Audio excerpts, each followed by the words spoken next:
Right, ladies and gentlemen, it's that time of this fine day that we've just been gone through. Not big numbers here tonight, maybe because of that, but I'm sure we've got all the important players here, so we'll get through that. And talking of important players, welcome to the new Mayor and Deputy Mayor, Abdul and Gandib. Enjoy, get yourselves involved. If you have any questions, please stick your hands up and we'll try and deal with whatever inquiries you've got. So, thank you for coming. Youth Mayor and Deputy Mayor. Oh, sorry. Youth. Yes. Yeah, just to clarify. But you may have ambitions in the future. Well, we've got a very young-minded natural mayor as well, so we're doing all right with that sort of thing. Okay, so to the agenda. Apologies, we have Councillors Webb and Williams. Late items, there are two addendums to the papers to item 15, which we'll come to in due course. There are no petitions. There are no items to which call-in will not apply. Any declarations of interest, please? Okay. Item 6 is the minutes of the meeting held on the 10th of April. Are we okay with these? Can I have a seconder and a... Thank you. That's the smell, Councillor Barker. Item 7 are the recommendations from the Executive Scrutiny Board, which we have in Appendix 1, which are very detailed, and we have the honour of the new chair of the Executive Scrutiny Board here to not to present them, but to ask any queries in relation to them and anything else he wishes to say in presentation of them. In the normal manner, we'll deal with them as we come to each item on the agenda and the recommendations or otherwise that the Exec Scrutiny have made. So I've got those ready, and remind me if I miss any of them. But so with that, we'll move on to item 8, which is the recommendation from the Children's and Young People's Scrutiny Board. All right.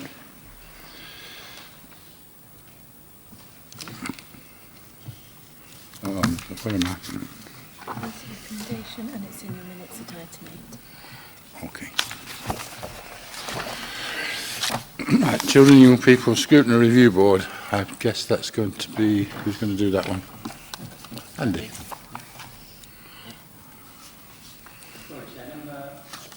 Item 8. Sorry, Chair, I wasn't prepared for that. Okay, it's actually not from yourself, it's from the CNYP Scrutiny Review Board, isn't it? Is there anything you specifically want to raise from this, Chair? Okay, so there was a meeting on the 12th, sorry, that's today, isn't it? Sorry, Chair. So report from the Scrutiny Review Board on the 8th of April. A report on the Integrated Disabled Children's Service.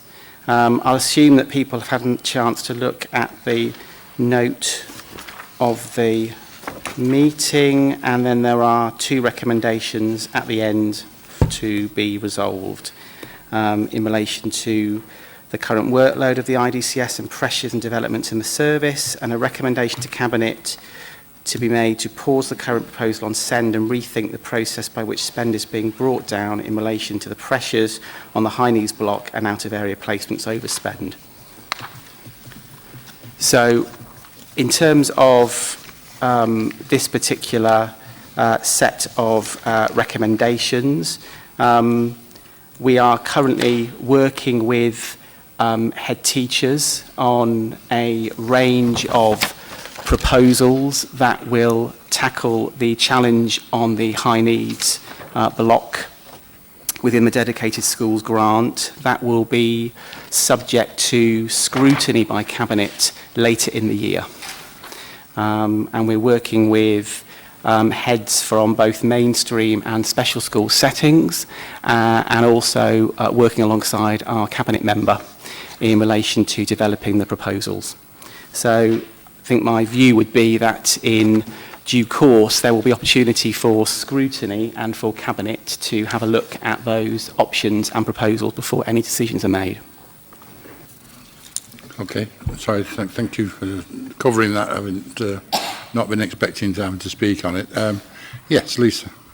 I think, Chair, with respect to what Andy's saying, that recommendation is quite specific in that what the Scrutiny Board, and it was actually a recommendation that was made by one of the Conservative members of that Scrutiny Board, although it got cross-party support at the meeting, is that rather than carrying on with the current consultation, which is to look at reducing the spend in the high needs block in schools, which would directly impact children with special educational needs in mainstream settings, that actually we pause that and look at what the board, and I would also personally consider to be the real issue, which is the £7 million plus a year the authority is spending in out-of-area placements where we are sending children with special educational needs out of the city because we don't have adequate provision in the city.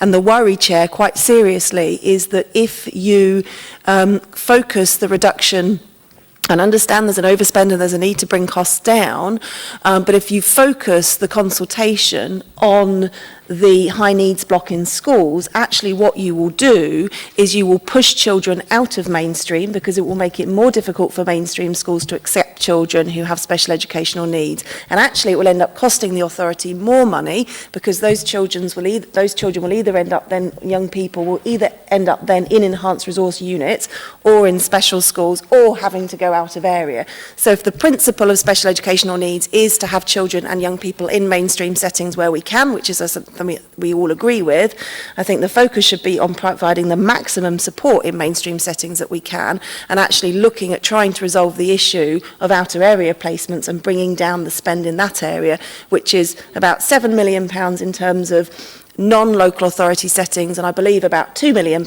in out-of-area local authority settings, but Andy will correct me on the figures if I'm wrong on that. So that's a very specific recommendation, and I would certainly urge Cabinet to endorse that, although I can see you're getting an indication to not do that already. We've got, Ruth's got her hand up to make a contribution as well before we address the issues. Thank you. Right, yes, I would like to also raise this. Obviously, there is, as has been said, millions of pounds being spent on out-of-area placements. I remember Councillor Williams herself has told me not that long ago, the previous time she was a Cabinet member, she actually had in the capital programme funds for a new special school, particularly, I believe, for those with autism, which I've certainly seen more recent reports by specialists who know what they're talking about, who have also said that that is needed in Derby. And I think we do have to bite that bullet and look at that, because the people who are out of area at the moment are out of area because their needs cannot be met in the current provision that we have, and we are lacking in that provision, specialist provision, particularly for high-functioning autism, and we have to think about that seriously. It's not going to go away. Absolutely. As a Cabinet, we absolutely appreciate this being, the subject being raised again. If the Cabinet member was able to be present, I'm sure she would reassure everybody that she rethinks the process by which the spend is being brought down on a daily basis, hourly basis, while she's ever awake, because it's something she's absolutely very conscious of. It's something the city and the directors are very conscious of, as are the nation. So it's a piece of work that everybody's looking into. I'm going to ask Andy, is there some feedback you wanted to on those comments we've had so far? Thank you, Chair. I mean, I don't disagree with either Councillor Skelton or Councillor or Lisa. And I think if Councillor Williams were here, she would not be in disagreement with those points either. I think that, just to reiterate, that the issues around the range of options to bring down the challenges that we've got in the high needs block, which includes looking at children in out-of-area placements and includes looking at whether we've got the right configuration of our provision, both in terms of mainstream, enhanced resource and also special schools, is all part of a suite of options that we are working through with special heads and with some of our heads from enhanced resource units schools and mainstream schools.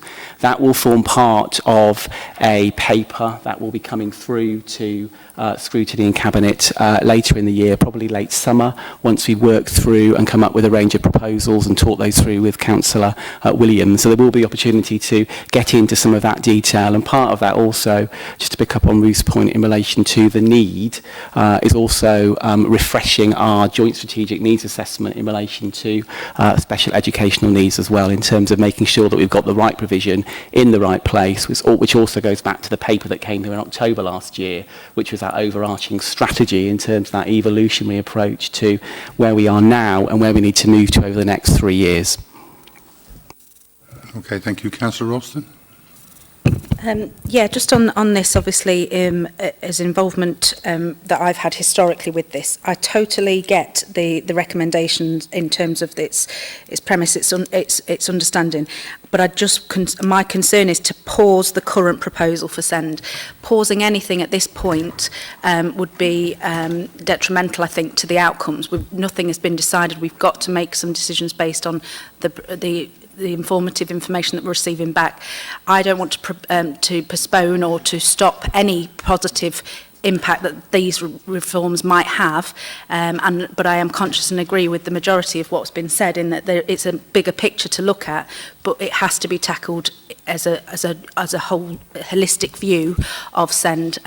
So to pause it would have potentially have a detrimental effect. We've got to review it day by day on a basis of, as Andy's pointed out, a needs basis, so that we can look at it as a holistic view rather than pausing anything at this point could effectively cause more harm than good. Yes, Councillor Eldred.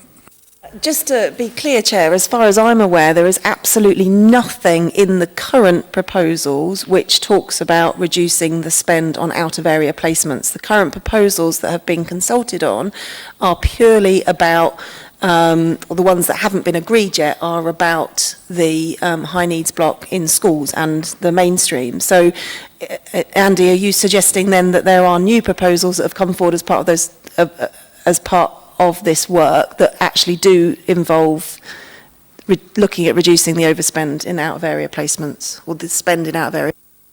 There are a range of options that we're co-producing with heads at the moment that we still need to go through, and we need to do the due diligence, and we need to understand what the implications and the potential financial implications and savings might be in relation to each of the proposals. So the proposals that we're working through are broader than the ones we went out for consultation on because of the scale of the challenge that we are dealing with.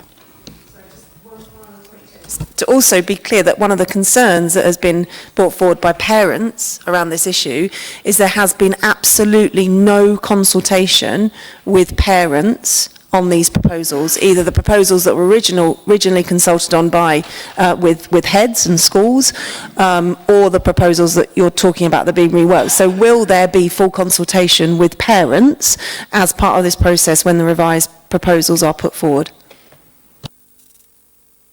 We will take advice on the level at which we need to consult with parents as a broad group. Certainly, I would anticipate that when we have got the proposals in a shape for us to discuss with a broader range of stakeholders, we'll take that to our SEND Strategic Board. Parent Carer Forum are represented on our SEND Strategic Board as our SENDIASN umbrella, and they are certainly the way in which we connect with parents across the city. Okay, so unless there's any other contributions, we should acknowledge and thank the CMYP Review Board for this report. Particularly, we should note that we are now aware of the current services being delivered by IDCS and their current workload and the pressures and developments in that service. In relation to two, whilst we absolutely acknowledge the spirit of the recommendation, I don't think it would be appropriate to pause the current SEND proposal. It's an ongoing process. It's a situation that's well understood and being reviewed and monitored constantly as it goes along, and looking for alternative ways of dealing it. And to pause it would desperately affect the potential outcomes. Is that the feeling of the Cabinet? Okay. Oh, yes. So Executive Scrutiny Board did consider this last night, but resolved to note the report. Thank you. So item 9 then is the Heritage work priorities for 2019-20. Thank you, Chair. Planning Control Committee, 11th of April this year, received a report on the heritage conservation work priorities for 1920. Members were updated on the work priorities of the Conservation Service following changes with regards to the last budget round. They had a discussion about the work programme too, in terms of the complexity and workload of the Conservation Service in a city the size of Derby. And that is recognised from my point of view as a lead cabinet member as well. The resolve to, of course, acknowledge the main work priorities for the Conservation Service, along with the work items that would not receive professional time moving forward, but to acknowledge and process the process and procedures to put in place to manage the service with the resources that we have available. The third resolution was to recommend to Council Cabinet to consider the staffing levels of the Conservation Service during the review of finances. And of course, in the forthcoming budget round, that's exactly what myself and my fellow Cabinet members will be doing. Of course, where possible, we want to be looking to strengthen areas of service of the Council and increase activity where we can either afford it and where it would be where we required to be strengthened. So certainly that's a commitment that I will look at in light of the resolution here.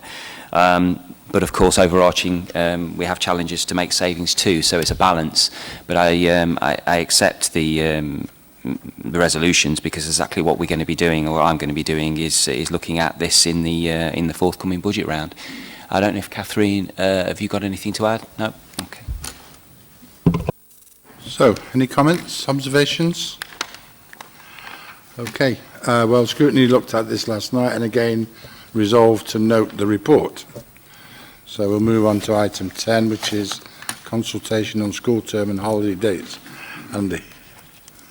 I was expecting this one, Chair. So, consultation on school holiday dates and school term times. So it's usual practice for upper tier local authorities to set school term and holiday dates well in advance. And the purpose of this paper is to ask Cabinet to agree the school term and holiday dates for the academic years 2020-21 through to 2024-25. In line with our statutory requirements, a consultation has been carried out with a range of stakeholders, including school, staff, governors, parents and neighbouring authorities. The vast majority of respondents went for the proposed options being put to Cabinet tonight, which would put Derby in line with Derbyshire County Council, who have the same pattern of dates. So I'd ask Cabinet to agree the recommendations at 2.1 and 2.2. Comments, observations? Yes, Councillor Eldred. Yeah, Andy, given that the twins are starting school in September, I'd like to propose that we cancel all school holidays for at least the next 5 years.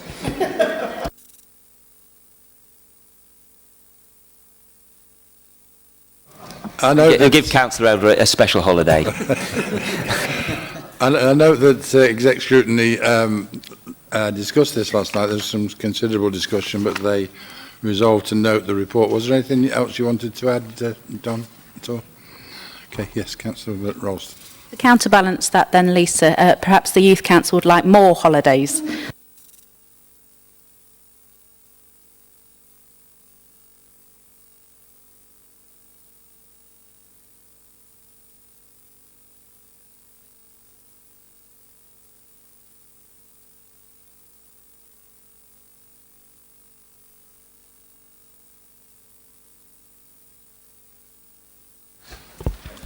Thank you, Chair.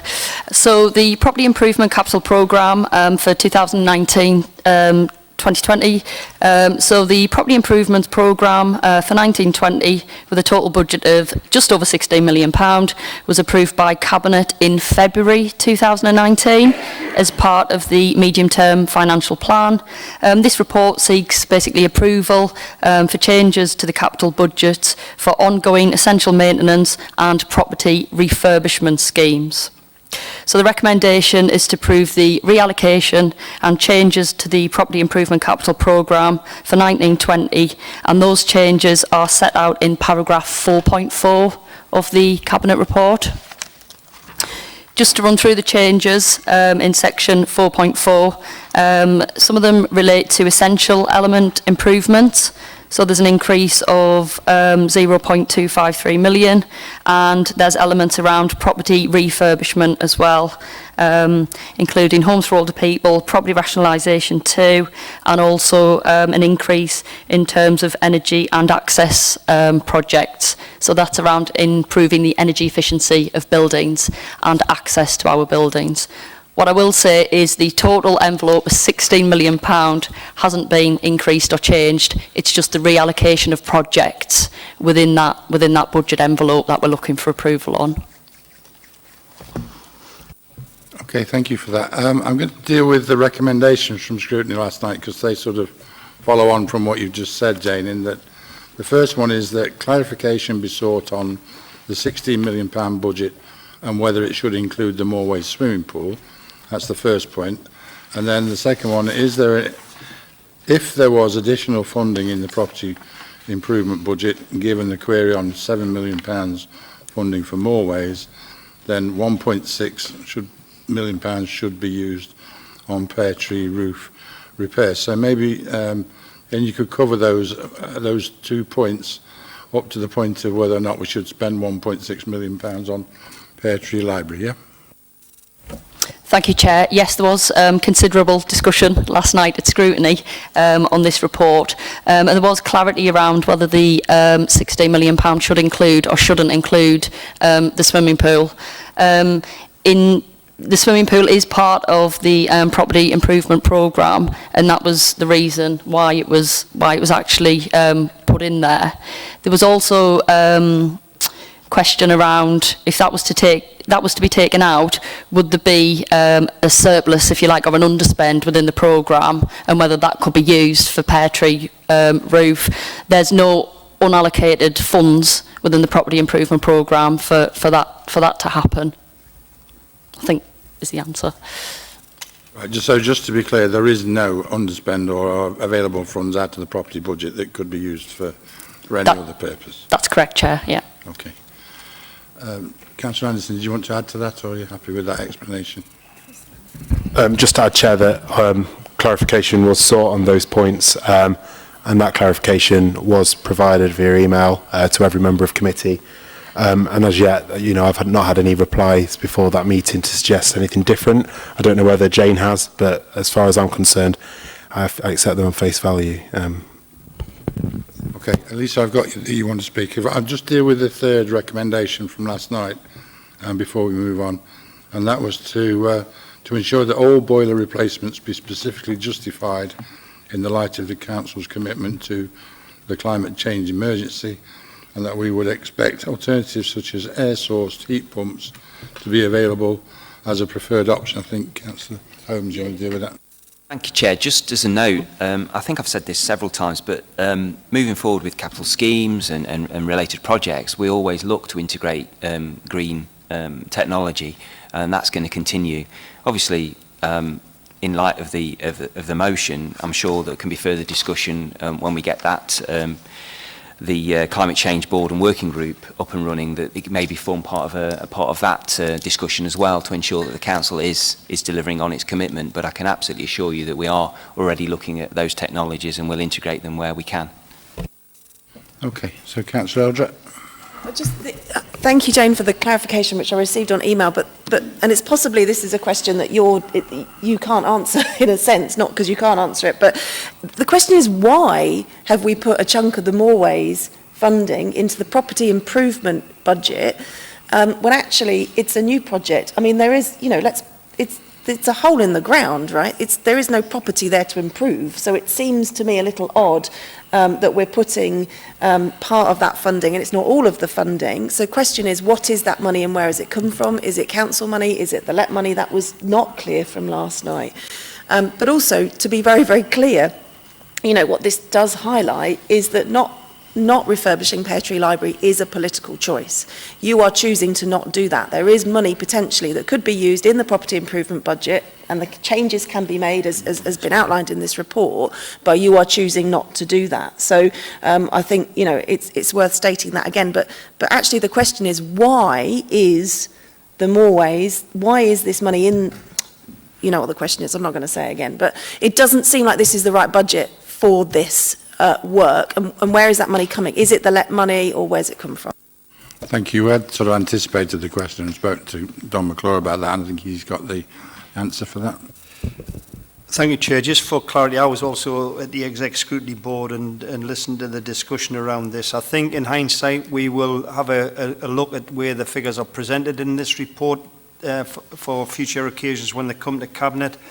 I think I can understand why there's some confusion with members, why we are showing a new scheme in a report that is recognising property improvements within the capital programme. So we'll take that on board, Chair, and I think there is, whether amend the title of the report to include the new schemes that we are bringing in, or we remove the new scheme and keep it as a separate presentation for the swimming pool in this regard. What is clear, though, is that there's no difference on the funding of the capital programme. There's no difference on the funding of the swimming pool. That was actually agreed by Cabinet in February and full Council in February. So the funding for the swimming pool is fully funded. There isn't any additional resources contained within the capital programme for property improvements to be able to spend on the Pear Tree Library roof. Thank you, Chair. Thank you. And Lisa, in relation to your point in relation to the library, we certainly don't consider it a political point. It's a practical point from our point of view, and it's not possible to spend that money on that building for the reasons we've discussed many times. So that leaves us, unless there's any other contributions, with, can we agree recommendation 2.1 to approve the reallocation to the changes to the property improvement capital? Agreed? Yeah. Thank you. Item 12 then is the contracting arrangements for residential foster placements for children in care. Andy. Thank you, Chair. So the purpose of this report is to seek Cabinet's agreement for Derby City Council to enter into a collaborative arrangement with Derbyshire County Council, Nottingham City Council and Nottinghamshire County Council to form a D2N2 sub-regional contract arrangement for the sourcing of external placements for children in care. That would be in residential and foster care. This arrangement would be led by Nottinghamshire County Council. Since 2016, foster placements and residential placements from external providers have been sourced via an East Midlands framework, and this arrangement ends on the 31st of January next year. A review of the arrangement, which has involved a range of soft market exercises, has found that it will be in Derby's best interest to move to a smaller, more collaborative commissioning arrangement across the D2N2 footprint, because we think this will strengthen our relationship with the market and ultimately be better value for money. There are two phases to the procurement. Phase 1 will include the procurement of fostering and residential placements, and Phase 2 will focus on the procurement of block contracts for specific needs or placement types. So, for example, that could be around emergency placements, for example. You'll know that spend on external placements is an area of significant spend for the Council, and this is part of a suite of things we're doing to ensure we can maximise value for money and increase our sufficiency. So I'd ask Cabinet to agree the recommendations at 2.1, 2.2 and 2.3. Thank you. Any thoughts and comments? Yes, Councillor Sparrow. Just want to say a big thanks to Andy's team with a lot of work that they're doing on trying to secure new foster parents into the city, because obviously as encouraging, I mean, I know it's a slow downward trend, but you know, you're looking at the external foster care from 2018-19 to 19-20, it just, you know, it's nice to see that there is now, hopefully, in the years to come, that we'll see a nice downward trend. And I know a lot of work has been going on by Andy's himself and his team, along with Councillor Williams, to get open days, encouragement of getting members of the public involved. And I think it's something that we should be shouting from the rooftops to help improve in the future. So thank you, Andy. Okay, so certainly welcome from my point of view. It was considered as exec scrutiny last night, some considerable discussion on the subject. Anything to add, Councillor Anderson? Yeah, just briefly, I think certainly the key thing that might have been a concern, just taking the flavour, was that we wanted to make sure that obviously if there were specific safeguarding needs, that placements could be found outside of the 20-mile radius with the obviously reduction in size of the working group. We were given assurances to that end and that was pleasing to the committee. Thank you for that. So, Cabinet, are we able to agree recommendations 2.1 to 2.3? Agreed. Thank you. Item 3 is 13 even, is the final accounts, and I'm not going to read the rest of the title. Mr McClure. In relation to item 13, there's a revised page 9, which has been circulated. All right, yes, it's just been pointed out that there is a revised page 9 on item 13. Have we all got that so far, yeah? Yeah, sorry, Mr McClure, yes, thank you. Thank you, Chair. This report has coincided with our draft final accounts being published on our website, and the draft final accounts show all the information that's included in this report and more some. The headlines in this report are summarised in section 1, and I'll take you through each of the accounts because there are 4 or 5 of them. The revenue budget, which is our main general fund outturned position, is shown a balanced position after taking into account £5.434 million worth of general reserves. There was a debate last night at the Scrutiny Board around the wording of that, and there is a statutory requirement on local authorities to set and indeed outturn a balanced position. We've only achieved a balanced position after using reserves, so the actual position in the revenue budget was an overspend of 5.434 million. The performance in year is set out in a table which shows that the main reason for the overspend, which has been well reported through the Cabinet process, was in our children's services. In terms of how we've performed against the delivery of savings proposals that were included in the 18-19 budget, we delivered 98.3% of those savings. There was only one saving that actually slipped, and that was the delivery of the libraries transfer, and the reasons for that have been well documented in reports to Cabinet, and that is a saving that will be delivered with confidence, I believe, during 1920, and we're on track for the next library to be transferred in the next few weeks. Within the capital budget, again, there has been some consideration on performance against capital programme in the Council. We've actually delivered just under 85% of the capital budget in 18-19, and that, I have to say and emphasise, that was against the revised capital programme rather than the capital programme that was initially agreed. And the actual slippage against that programme was 13.4 million, just under, and that there's more information behind those figures set out in paragraphs 4.48 of the report. The key thing in the Treasury Management Outturn report is to give councillors and members of Cabinet, and indeed the public and any other stakeholders, that we've actually delivered our investments and borrowing requirements as a council in line with the council's Treasury Management strategy, which is reviewed annually by this council. And the detail contained within the paper on Treasury Management confirms that we've met all those requirements. The housing revenue account showed a modest net surplus of £262,000, and that was against a budget where at the beginning of the year we were forecasting a variance, an overspend in that budget of 2.1 million. The main reasons for that are documented in the report.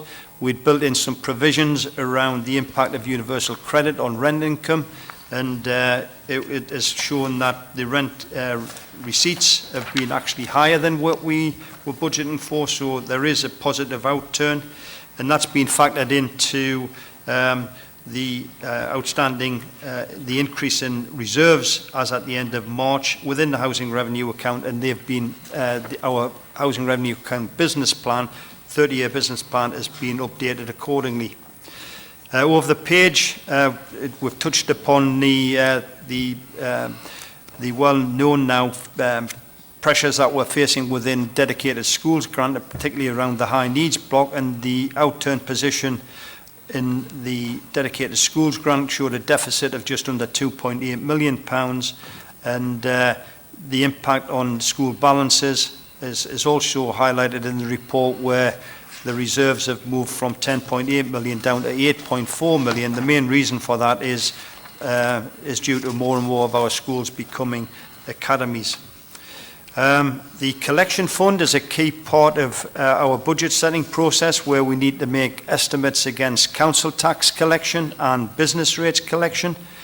The detail in 4.132 of the report shows that the council tax outturn was just about in line with budget. There was a modest underachievement of 447,000.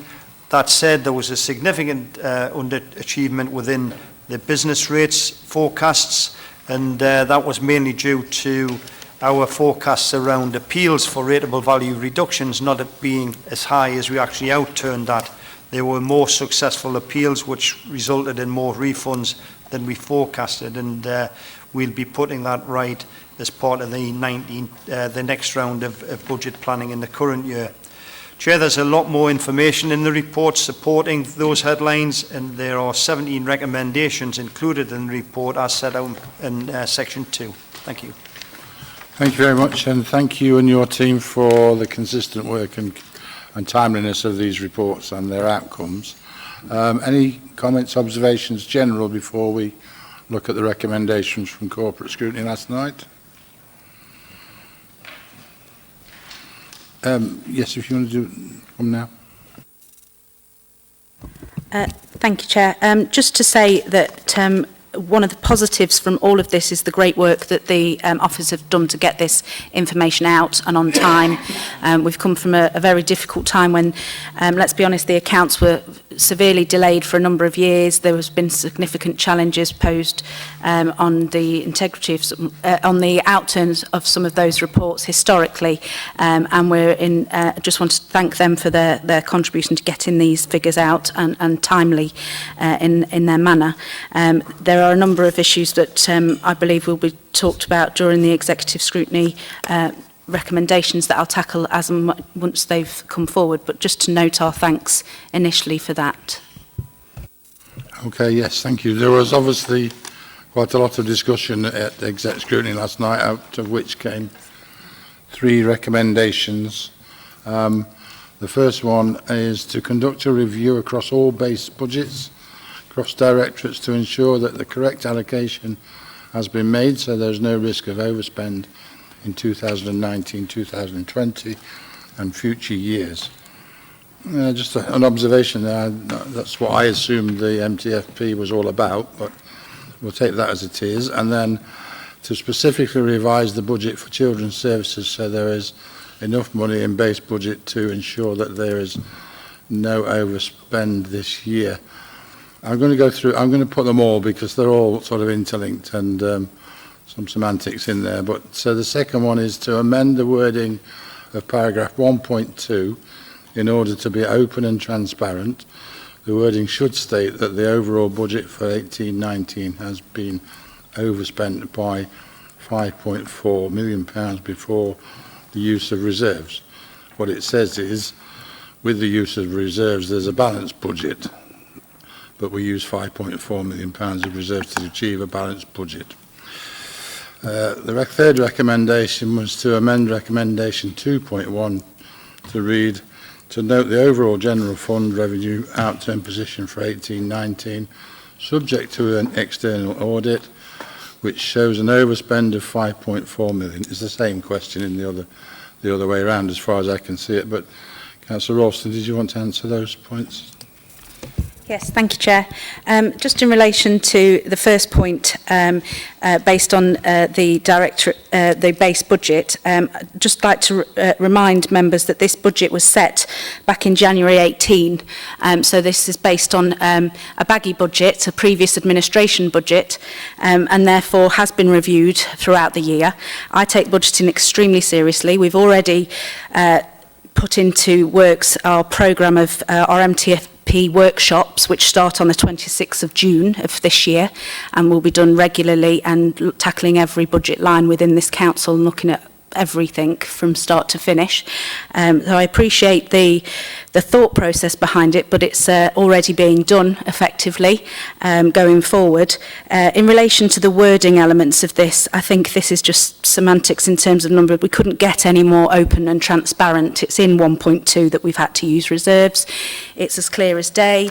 If we read through to the report on 2.1, it refers to 4.1, which details it in even more detail, and we couldn't be any more clearer on the fact that this historic budget that was set didn't take into consideration inflation's, the pressures of children's services, and that we have been having to deal with that going forward year on year this year. And I think going forward we've got to just acknowledge that this is something it's a work in progress. We're making a dent in it going forward, and I think the previous administration might want to look at their report from July 2017, which is basically the same wording. So in terms of where we're at, I don't think these recommendations are something that I would endorse, Chair. Councillor Eldrick. Councillor Ralston, you cannot continue to duck responsibility for this. You have been the Cabinet Member for Finance for the last 12 months, and you knew this was coming. From the beginning, every single quarter, the reports have been that there was going to be at least a £6 million, between £4 and £6 million overspend in children's services. This is not news. You had the opportunity in the first 6 months to do something about it in year to make sure there wasn't an overspend at the end of the year, and yet your administration, instead of doing that, committed to all sorts of new projects and extra spending instead, and left us at the end of the year with an overspend. And an overspend is an overspend. If it looks like a duck and it quacks like a duck, it's a duck, right? So being open and transparent, and you have to call it an overspend if you want to be open and transparent, and not try and hide it in the way that you're trying to do in these reports. And what is even more concerning is not only did you see this coming and didn't do anything in year to revise spending and bring spending down either in children's services or in other directorates to avoid an overspend of this magnitude, but when you talk about the MTFP for this year, knowing that there was an £8 million overspend in children's services last year, only an additional £4 million has been put into the base budget for children's services for this year. So you are basically planning if demand doesn't go down, and children's services is a demand-led service. You cannot control demand. It's very difficult, as Andy knows, to bring down spend in these areas because we don't know, well, we know the trend is the number of children in care is going up, the number of children on child protection plans is going up, the number of children in need is going up. That trend is not set to reverse. So as such, the base budget for children's services should reflect that, and only putting an extra £4 million into that budget this year is quite frankly irresponsible. And if you carry on doing that year on year, you will bankrupt this council within a number of years, and we will have another Northamptonshire. So, you know, that's where we're heading. That's what you've managed to do. You had the opportunity to fix this in this year's MTFP. You had the opportunity throughout the year last year to revise spending and avoid an overspend of this magnitude. You chose not to do that. You are jeopardising this council, and it is financially irresponsible to do so. Councillor Anderson, is there anything else you wanted to say in relation to the recommendations? Just certainly around point one of those, you know, I think there was a very real steer to suggest that the base budgets were looked at, and you know, I'm heartened to hear that that's an ongoing exercise, and we look forward to, you know, receiving the results of those that exercise in you know, the distant future or near distant future. Thank you. Thank you. Any other comments, observations? Councillor Ralston. Yes, Nimbus. Thank you, Chair. Just to say that we're not shirking responsibility of anything. It's a national crisis in terms of children's services. It's something that Councillor Williams has been lobbying hard for. We as a Cabinet are acknowledging there is a significant pressure in children's services. We're making it as clear as day in this report at 4.6, Lisa. It clearly shows that it's an 8.42. I appreciate what you're saying, but there's some excellent LGA financial training that available, which clearly states that as a council we have to balance the books, and whether that's with or without reserves, we have to do that. In this case, we've had to do that because, quite frankly, there was no more money left in the pot. Thank you, Councillor Skelton. Obviously, the money has been spent. I think what the quibbling is about is exactly how it's put down on paper. But the fact is that it's a demand-led service and the money has been spent. We can't do anything about that. We have to meet our statutory obligations to children in a variety of ways. We are obviously in difficulties nationally as well, particularly with the high needs block. Which I think since 2015 in Derby, if you go on today's prices, there's something like about 15 million we'd be down, something like that. So it's a massive amount. Any council faced with that sort of magnitude, as they are up and down the country, are going to have difficulties. It isn't something particular to here. No, we're not unique in Derby on this subject. Councillor Holmes. Thank you, Chair. Just a quick point, Councillor Eldred. You may have forgotten, but you were part of an administration from 2012 to 2018. That's 6 full budget rounds. And we didn't inherit a balanced budget from you and taking over. Councillor Wilson has done a fantastic job, in my view, in the one budget round that we've dealt with. And we look forward to working together again to deliver the forthcoming budget round. So I'd just like to, I think the context there is that, I think you're trying to erase the last few years of your Labour administration. All of a sudden you've seen the light and you want to seemingly think that we can do it completely differently to you. It's a challenge, and that's what we're dealing with. Councillor Eldred, you've had one say, and could I just ask you to keep it impersonal and to the facts and to the issues at hand, but I'm happy for you to have another comeback. Thank you. Reality is, Chair, that this is now regardless of what happened with the previous administration, you can't keep harping back to it. This is your responsibility now. And not only did you know this was coming last year, it was not a secret that there was going to be an overspend in children's services and you didn't deal with it, but also you appear to be waiting for the Conservative government to ride over the hills on a white horse and rescue children's services. And I have to say, I don't think it's happening. We've been lobbying and lobbying and lobbying. That was happening for 6 years. Councillor Holmes trying to talk to the government about the crisis in local government and children's services and adult services, and it hasn't changed anything. So the reality is, yes, carry on lobbying, and I applaud you for that and will support you in doing that. But if that money isn't coming, you have to operate within the money that you've got. And the reality is what you have done in this MTFP is irresponsible, because you are basically setting yourself up for another overspend in children's services by not putting adequate funds into the base budget to accommodate what we think the likely costs are going to be. And that is, in my view, irresponsible. And that's not being that. Because if you plan to fail in that way, we will end up in a very difficult situation as a council. That money, that £4 million, the extra £4 million, should be found from other sources in the council and put into the base budget. And that is the recommendation from executive scrutiny. And I would encourage you to take it very, very seriously. Okay, so in terms of the recommendations from corporate scrutiny, we won't be doing one because we're already doing that as part of the process, and we consider that recommendation 2 and 3 are semantics around the wording, which is unnecessary. In terms of the recommendations in the report, they're contained in 2.1 to 2.7 of the report. Can we agree those? Agreed. Thank you.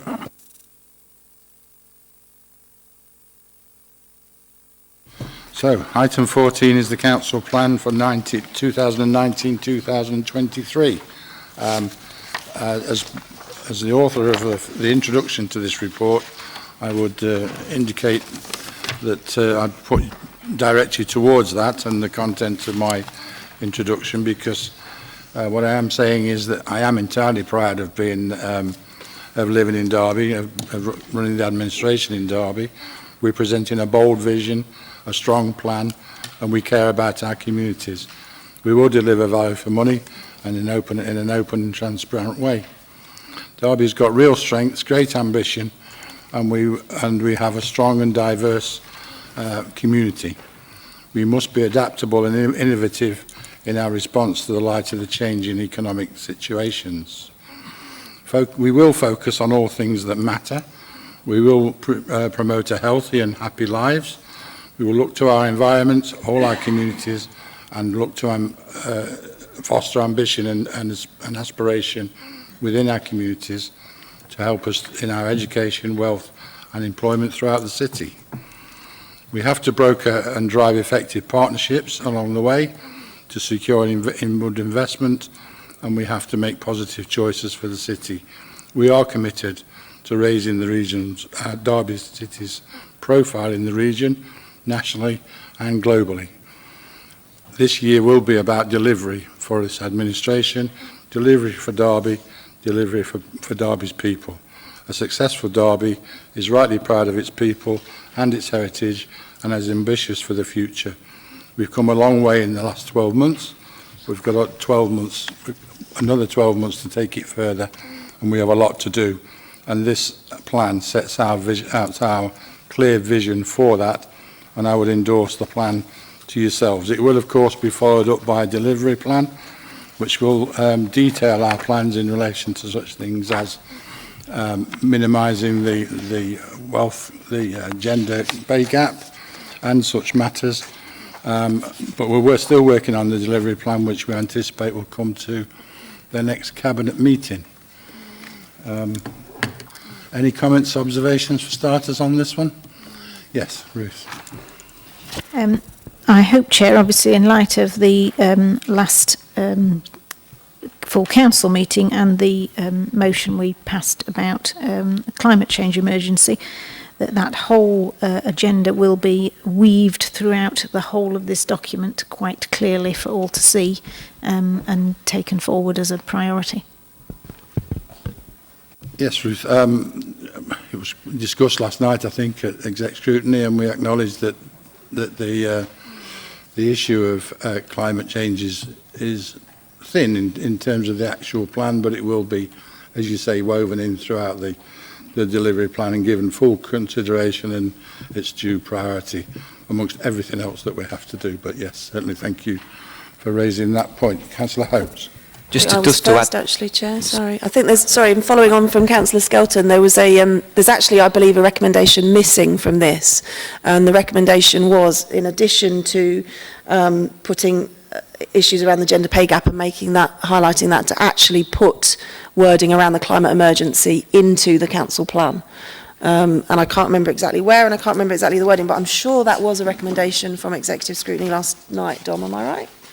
So, sorry, Lisa. So, yeah, Councillor Anderson's probably able to clarify this, but my understanding is that particular aspect of proposed recommendations wasn't accepted. From my memory and going back over earlier, there was a section in the next item, item 15, that was rejected around the climate emergency, and there was the section that Councillor Kerr wanted at the beginning around the boilers that talked specifically about climate emergency, but I certainly don't think it came in this one, but I'm happy to be corrected if, to my memory, it certainly wasn't. Okay, so if we deal with those that are recorded in the paperwork as having been agreed last night as exec scrutiny, the first one was... actually another recommendation is missing, and that actually executive scrutiny unanimously voted that the council plan the recommendation was that the council plan should go to full council and not just cabinet. It's not missing, Lisa. Is it there? That's the one. Sorry, That's number one, the first one I'm going to deal with now. So, the first one is to request that the report goes to full council before consideration at council. And how we propose to deal with that is that it was actually always our expectation that the council plan would go to cabinet, and so we need to amend to full council. The plan is to amend 2.1, the recommendation at 2.1, to insert the words after 2, to recommend that council approve the council plan 2019-2023. Does that deal with the first recommendation, okay? Yeah? Okay, so the second recommendation is that there should be an additional set of blue diamond priorities that talks about closing the gender pay gap in Derby. Councillor Holmes, did you say you wanted to... No, it was just to cover the climate change emergency, just to add some value to that. Okay, so from my point of view, it's perfectly clear that we're not ignoring the gender pay gap issue. As I've referred to already, we will be doing a delivery plan for this council plan, and those issues will be covered in the course of that delivery plan. Is that okay? No. Well, but the way we're going to deal with it then is that we're going to deal with it in the delivery plan. Okay, so that deals with the recommendations. Any other comments in relation to the considerations last night?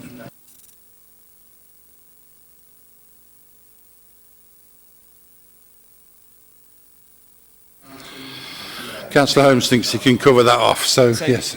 I think, regardless, note that. I mean, obviously, whether it's noted officially or not, but what I can say is that the discussions actually at the last Green Forum that I was at, and they were asking me and challenging me actually on the council's commitment to this agenda, and I give an example of back in 2010.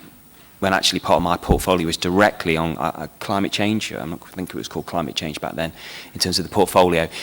Everything from top to bottom, the council, everything they did had to consider that agenda. And it's true to say, between then and now, we had the financial crash in 2014. The then Labour administration scrapped the team, the climate change strategy, and the team that were working on that via a budget cut. So we have lost away a little bit somewhere in between in terms of getting back to being serious about that agenda, and I think the government obviously are now taking it more seriously too, and it's filtering through to us. Absolute assurance that it is going to be part of everything that we do. Overview and scrutiny are there as well to ensure that they drive that through, and I assure you there will be, as much as we can, dialogue between the leadership team and the overview and scrutiny to ensure that we do that. As I say, I know it's words at this stage, but there will be a commitment from an officer level and from the political leadership to do exactly what you're suggesting. But we need all to work together on it, and hopefully we can all play our part.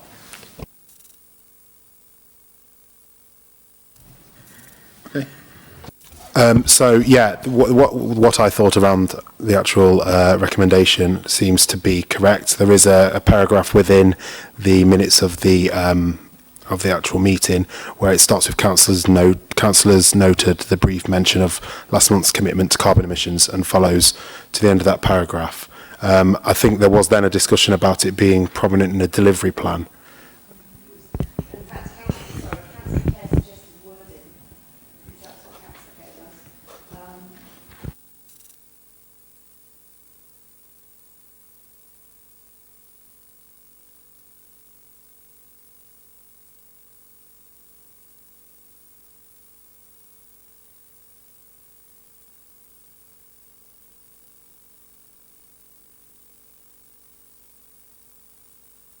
Heather, did you want to comment on this at all? No, it's just to say I noted the wording, but the motion didn't get carried. That was my understanding. So hence we agreed to take it forward in the delivery plan. Yeah. Okay. Regardless, as I said, we're not in denial in relation to the climate change issues, and it will be a thread throughout our delivery plan. And as you say, rightly say, Lisa, it can be dealt with when it comes to full council if necessary. So any other comments or observations? Councillor Barker. Yes, Chairman, if we've dealt with the serious bit, can I just ask if there's a subliminal message in relation to your photograph on the leaders' council, on the council plan?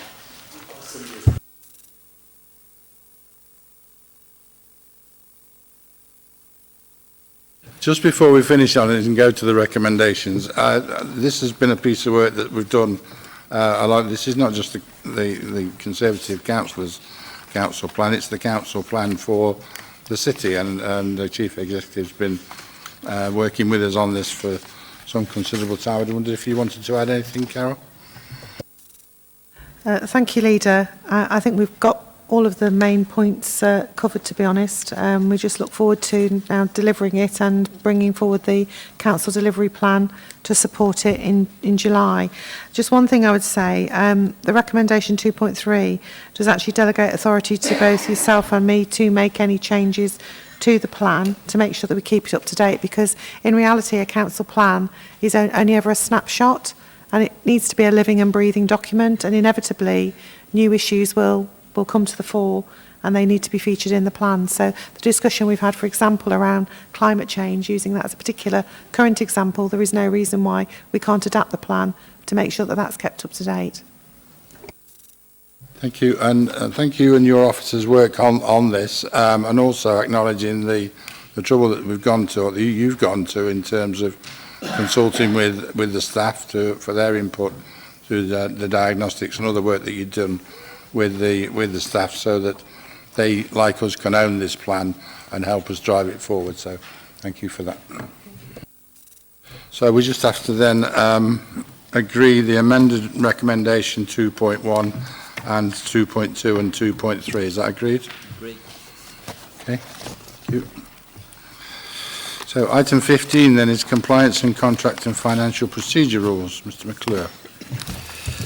Thank you, Chair. There are two addendum items under this item 15, and if I may, Chair, can I take you through Roman numeral 1, 2, 5 and 6 plus the two addendum items, and Catherine, my colleague, will take us through 3 of the other items, and Heather will take us through item 7. So the first one is to approve the transfer of a budget internally from communities in place to corporate resources. This is to actually move a budget from the communities in place directorate into corporate resources, linked to the forecasted SCAPE dividend that we received. SCAPE is a company that we are a full director of, and we use them as a framework for building schemes, and over the last few years we've been receiving regular dividends. It makes sense that the dividends that we do receive should actually sit within our corporate budget, so that's just an accounting adjustment. The second one is we've received some extra funding from Public Health England, 249,000, and we're asking for approval that we add that to the Housing General Fund capital programme to support alcohol treatment, which the funding was earmarked to deliver against. Roman numeral 5 is to approve 2 grants to our Wyndham Primary School and Chellaston Academy. There's £37,000 to each of these schools through the Opportunities Fund. Roman numeral 6 is to seek approval to enter into a partnership agreement with the County Council and the Police and Crime Commissioner, and that is to jointly procure with those two organisations services for children and young people who are under the risk of sexual exploitation, and we're seeking approval to include £70,000 per annum towards those costs for the next 5 years. The 2 addendum items, Chair, addendum item A is seeking approval again to enter into another partnership agreement with some of our neighbouring councils, and that is to enter a framework wherever we need to seek barrister advice for childcare litigation, which is very often, and it makes sense that we procure those costs through a partnership agreement because it delivers better value for money. So that's the recommendation there. And finally, addendum item B is the reason that's come late is that we've received further notification. We had a report came through Cabinet in March seeking approval to include move forward with an expression of interest for high street funding that the government are allowing councils to bid against to sort of reinvigorate high street shopping.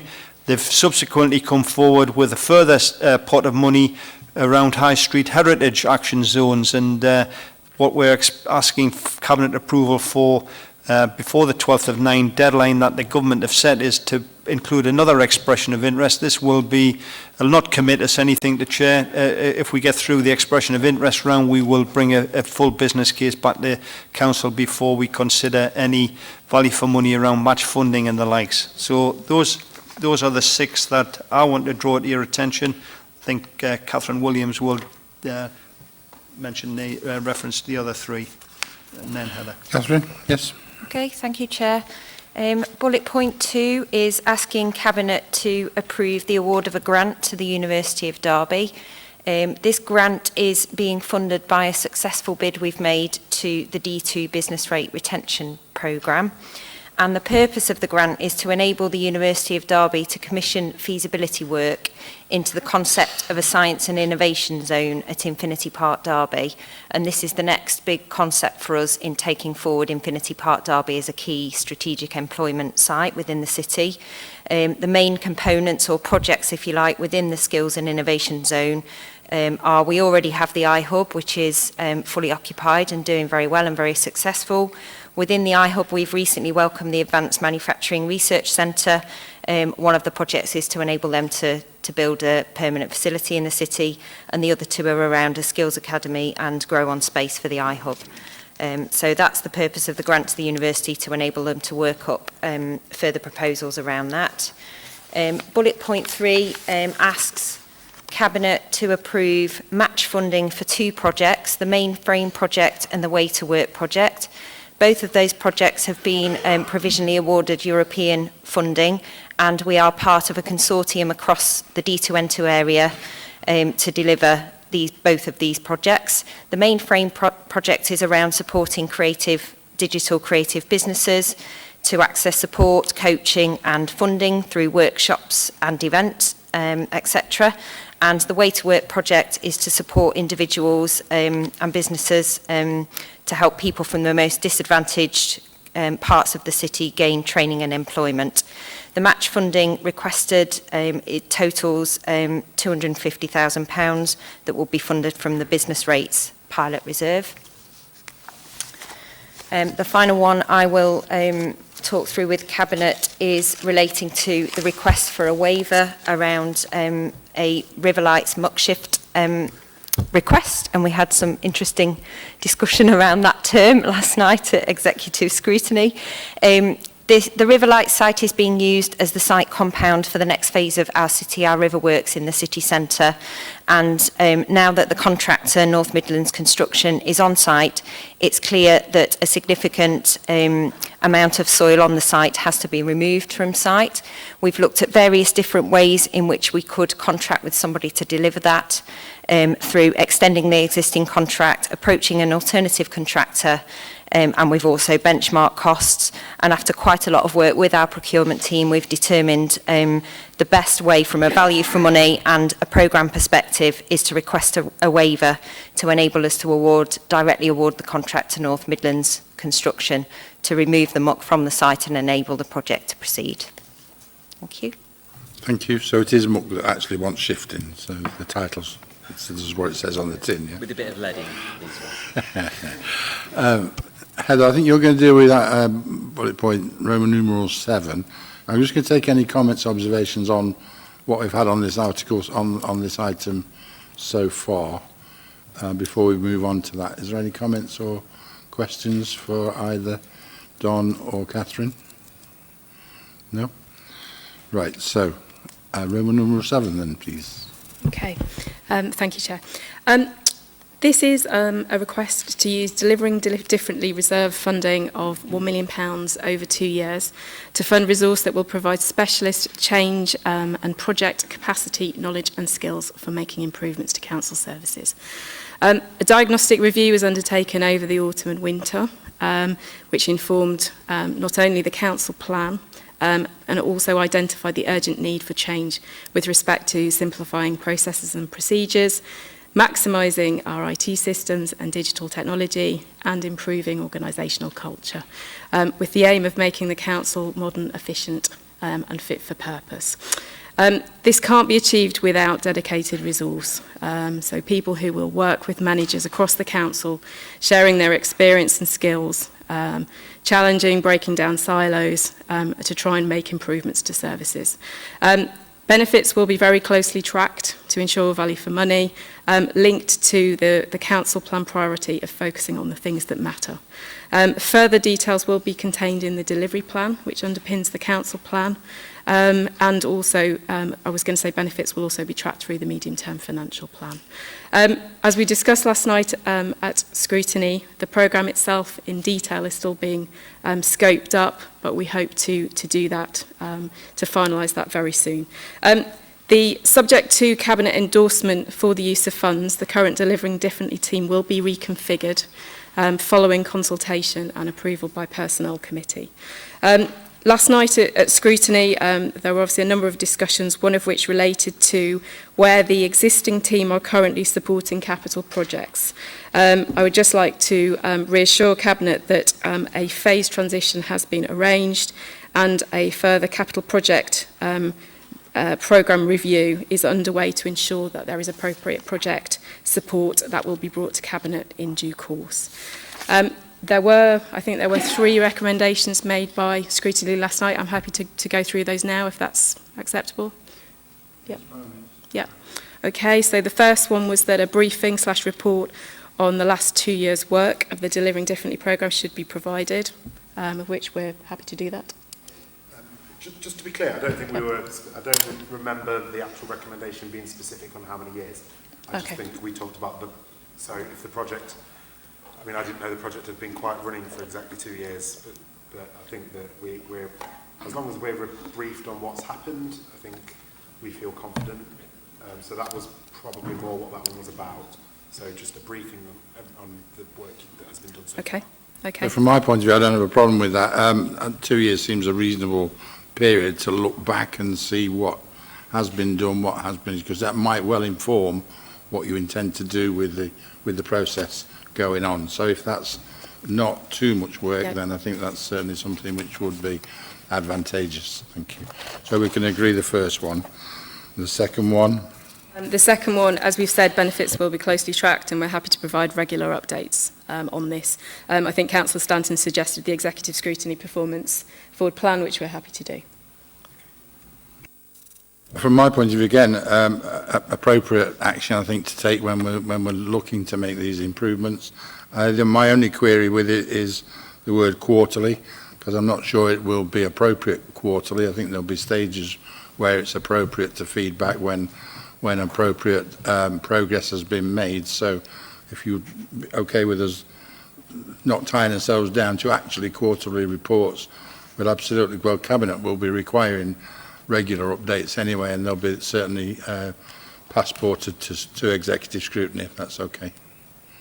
Absolutely, and this recommendation, as with the one before, I think that the discussion at times veered on the edge of unhelpful, and I think that without with remaining neutral to it, but also I think that what happened in the end was that I think the committee did come together and found some common ground, and I think came up with some 2 very sensible recommendations there, and I think that the quarterly thing that was really just maybe for accountancy purposes more than anything else, but we're very happy to accept reports on this as and when they're ready and able to provide real tangible outcomes.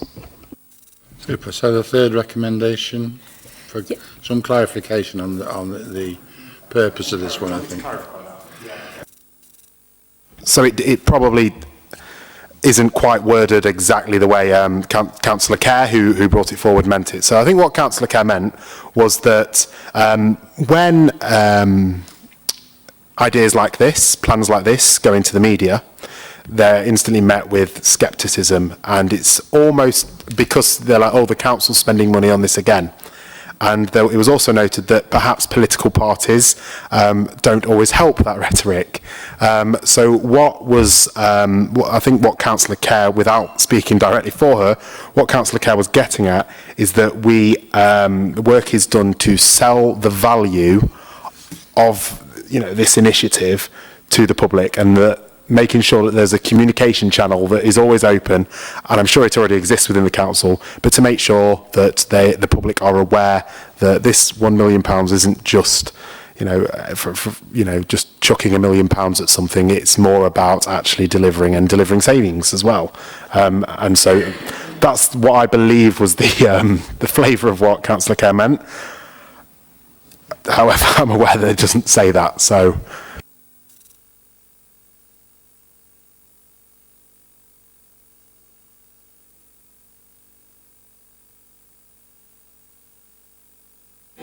I have spoken to Councillor Kerr, and certainly the idea of investing to save, yes, was what she was getting at.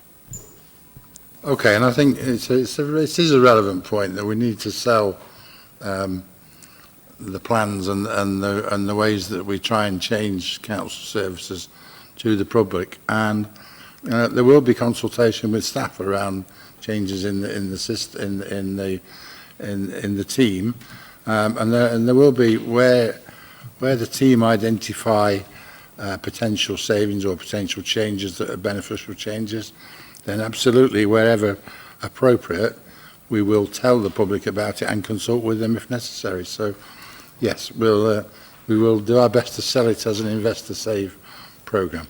So that deals with the 3 recommendations that came out on this subject. Yeah. Again, I'm conscious the Chief Executive's done a lot of work on this, and I wondered if there was anything you needed to add at this stage. We did a very comprehensive diagnostic, taking stock of where the council was. That looked at a whole range of data, some external reports and observations. We spoke to a lot of staff, spoke to councillors, spoke to a lot of external partners, and used all of that to identify where we needed to prioritise our efforts and our work. And that's been a very successful piece of work. And we're getting on with that at the moment, and it'll be further supplemented by some results from a colleague's survey, which is just being analysed, which will help to inform that further. In reality, all big organisations, whether they're councils or private organisations or in the voluntary sector, consistently and always have to just keep evolving and changing and improving because the landscape change. And in the public sector in particular, we've seen a huge change, a seismic change really, over the last 5 to 10 years. And we do have to keep changing the way that we work and modernising and looking for value for money and making investments to save and making sure that we serve Derby citizens the best we can. So this kind of activity is entirely normal, especially for big organisations. And big organisations usually spend rather more than we do. It's just that we can't afford very much. So we do have to invest wisely, and there is every intention of doing so to make sure we squeeze every penny of value out of this particular investment. Councillor Ralston. Thank you, Chair. I just wanted to say that actually I find this team really informative. They help to, in shaping our decision making and giving us the information that we need. I think from that point of view, it's something that, although I was sceptical of initially, as many might be, that we need to have that diagnostic, that information and those things in front of us to assess where we are at a base level, if you like. And I think for too long, the council has historically just been very reactive to things that are happening. I think this is a very proactive approach to identifying where we as a council need to progress and move forward and deal with things in a much more logical way. And so just to get that point across in that I'm very hopeful and somewhat confident that this could be a game changer in terms of making us as a council far more efficient. So just to thank that team for the proposal and wish them the best in their endeavours to get this project up and running and achieving what it needs to achieve. Thank you. Councillor Skelton. Thank you. I think the fact that this whole issue has just been summarised in about half a page of A4 has not done the whole issue really justice.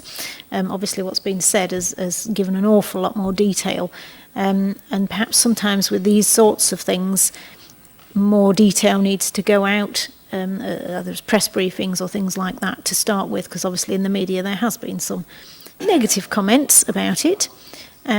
So that might be something to learn for the future, because obviously what we've just discussed, everybody else has not been aware of particularly. So, but yeah, I'm glad to hear that obviously there's been a lot of detailed work going on in the background to actually underpin this and bring it to the position that it is. I was obviously, when I just read that was one of the questions that was just ringing in my mind, so I'm glad that I've been reassured. Okay. In that case, we've got a number of recommendations to deal with.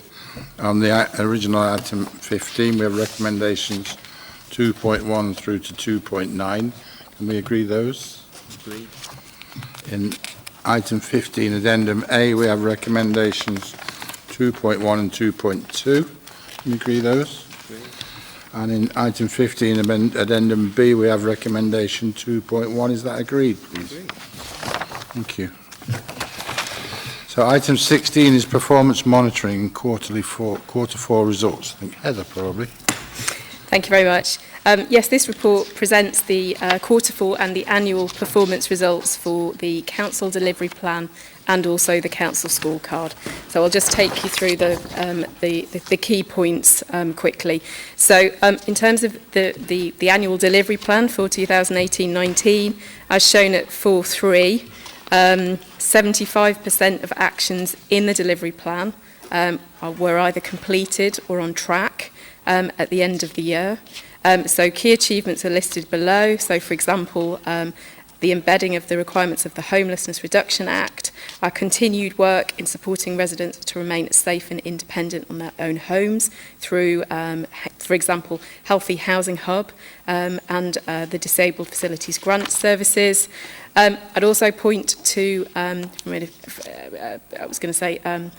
retaining qualified social workers. We have managed to reduce the number of agency workers in children's social care, which is again a significant achievement. And from a governance point of view, the council completed its statement of accounts for 2017-18 during the year and was successfully signed off by external audit, as well as delivering the corporate improvement plan. So again, we can see that there has been a number of achievements which we will bring out in the council annual report that will be brought to Cabinet shortly. There are obviously some areas of slippage. We have identified those that are currently showing as major slippage in the council delivery plan, and they are shown at paragraph 4.5.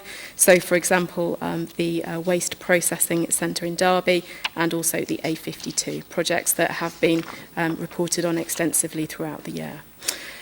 In terms of the council scorecard, we've shown that as at 4.9 onwards. So there, 43% of the measures included in the scorecard met or exceeded their year-end target.